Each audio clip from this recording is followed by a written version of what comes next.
Hello everyone! For today's video, tuturo ko kung paano maging searchable ang YouTube channel mo. Ayan, pupunta po muna tayo sa Google. Ayan, sa Google Chrome. Kasi ito, phone ang gamit ko. So, iba-iba po tayo ng itsura pag Android and iOS. So, iOS to, kailangan muna natin siyang i-request for desktop site. Since naka-mobile site ako, ito, kasi sa apps ako nang galing, i-click ko yung request desktop site. Ayan, tinuturo naman niya para makita nyo. Parang nasa computer na din kayo kasi mobile yung gagamitin natin. Lahat naman tayo, mas prefer natin na mobile yung gamitin natin para mas mabilis. Tapos pupunta na tayo sa youtube.com. Dahil naka-sign in na ako, yan, nakita nyo na naka-sign in, kiklik nyo yung picture, yung profile picture nyo dun sa gilid, sa taas. Yan, tinuturo naman. Tapos i-click nyo yung YouTube Studio. Sa YouTube Studio, punta kayo sa gilid, may kita nyo yung settings sa baba, yung tinuturo ng red arrow. Yan. I-click nyo yung settings na yan. Tapos, dyan sa settings, may kita nyo yung channel sa pangalawa. I-click nyo po yung channel sa pangalawa. Nakaturo naman din po sa arrow.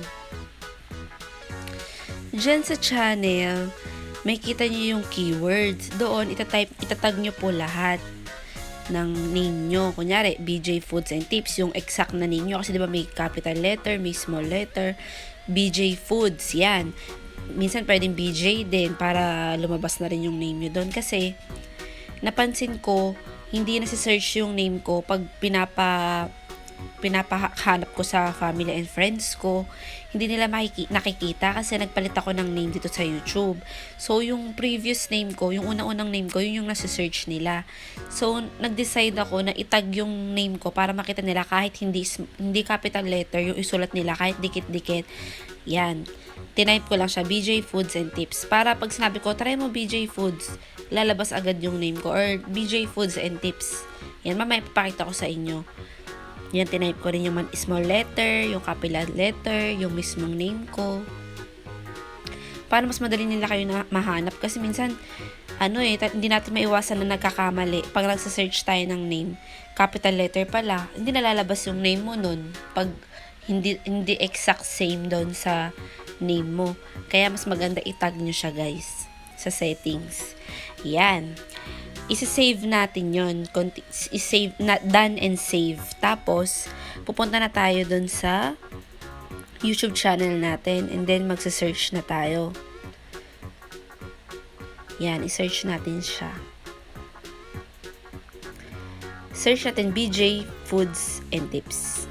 Small letter lahat para makita nyo yung difference. Ayan. Ayan na po, lumabas na ang BJ Foods&Tips.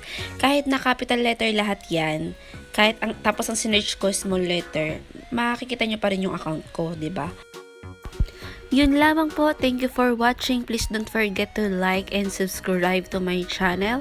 And click the notification bell na rin po para lagi po kayong updated sa aking mga videos.